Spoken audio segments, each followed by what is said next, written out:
Tubuh Ayu mendadak lemas tak berdaya.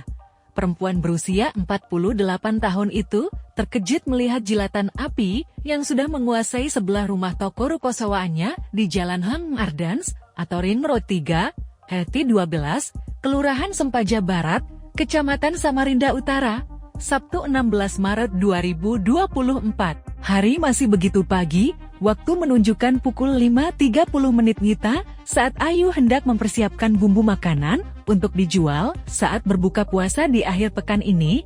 Tiba-tiba saja ia mendengar suara kegaduhan dari luar ruko. Bersamaan itu penciumannya juga menangkap aroma bahan bakar minyak BBM yang cukup menyengat. Ayu sempat acuh dengan kegaduhan yang ada, mengingat warung sembako dan bengkel milik Ambo itu buka selama 24 jam.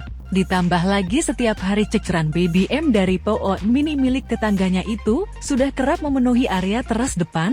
Ruko permanen berkelir putih yang disewanya merupakan bangunan berlantai 2-3 pintu. Ia menyewa salah satu dari pintu ruko, sementara 2 pintu lainnya disewa oleh Ambo, panggilan akrab pelaku usaha yang menjual sembako dan memiliki PO Mini serta bengkel motor itu. Ayu masih sempat menyiapkan peralatan memasak. Namun tidak berselang lama, teriakan meminta tolong membuat detakan jantungnya mulai tak karuan. Yang ada di pikiran saya, ada perampokan di ruko sebelah. Takut mau keluar. Tapi karena ramai, saya akhirnya memberanikan diri membuka pintu rolling door, kata Ayu kepada Taribu NKaltim.co. Namun alangkah terkejutnya ia sebab penglihatannya disambut kobaran api yang sudah berkobar pada bagian PO Mini dan bengkel Ambo. Tubuhnya lunglai. Namun dengan sisa kekuatan, ia berteriak histeris memanggil nama sang buah hati yang masih terlelap di lantai 2. Tak ada jawaban, hingga sang suami berlari ke lantai 2 untuk menyadarkan anak gadisnya. Saat itu api sudah setinggi lantai 2. Kalau anak saya tidak bangun, pasti terkurung api, ucapnya dengan mata berkaca-kaca.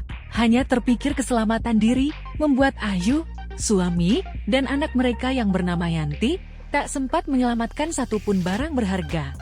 Saat keluar sempat terjadi letupan beberapa kali yang berasal dari PO Mini dan bengkel milik Ambo. Ia melihat Ambo dan sang istri histeris di median jalan. Kaki tetangganya tersebut nampaknya melepuh di sela rasa panik yang belum hilang pendengarannya kembali menangkap suara teriakan meminta tolong. Suara itu kadang terdengar jelas, namun lebih sering samar. Ia pun mencari-cari sumbernya. Alangkah terkejutnya ia, sebab suara itu berasal dari bangunan ruko milik Ambo yang tengah terbakar dengan hebatnya. Belum ada pemadam, suara itu ternyata dari lantai 2. Itu anaknya Ambo, namanya Rizky, ucapnya dengan linangan air mata. Saat itu, mereka hanya bisa menangis histeris tanpa bisa berbuat banyak. Pasalnya ceceran bahan bakar dari PO Mini yang ada membuat api begitu cepat membesar dan tak menyisakan celah untuk kembali masuk. Suara Rizky yang terus melemah masih terdengar selama 5 menit lamanya, hingga pemadam kebakaran gabungan tiba di lokasi kejadian dan langsung melakukan pemadaman. Dalam upaya penanganan itu, Disdamkar Samarinda menggunakan cairan foam atau busa untuk menangani api yang terus menjadi karena ceceran BBM. Pas pemadam datang suara Rizky sudah tidak ada. Pas dicek ternyata meninggal, ucap Ayu pelan sembari mengusap air mata menggunakan daster biru yang dikenakannya. Peristiwa ini menyisakan trauma tersendiri bagi Ayu.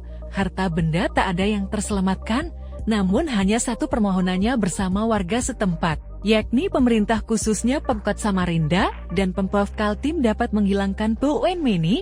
Menguntungkan bagi mereka pemilik PO Mini. Tapi kalau sudah begini, rugi besar, nyawa hilang. Tolong pemerintah hilangkan PO Mini, kami sangat takut, pungkasnya dengan mata yang kembali berair. Download Tribun X sekarang, menghadirkan lokal menjadi Indonesia.